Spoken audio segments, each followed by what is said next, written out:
Hello guys, welcome to this channel. I hope you guys are doing well. Before we start, make sure to subscribe to this channel and hit the notification bell to get updated from us.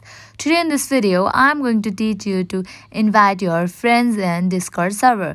Make sure that you are connected to your Wi-Fi and you are already logged into your Discord account.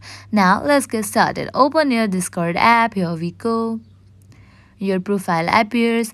Now at the bottom you can see different options. Tap on left corner on the first option. Here I go.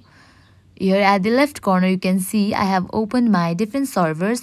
Here I will be choosing Christian server. Now I will be tapping on the top right corner three dots. Here I go. Now here you can see different options as boost, invite, notifications, settings. Here you have to tap on invite. Now you have to tap on share link. Sharing this link to any friend will invite your friend to your server. You can share this server to Messenger or your messages, mail or your Facebook, Viber. In this way you can invite your friends to your server.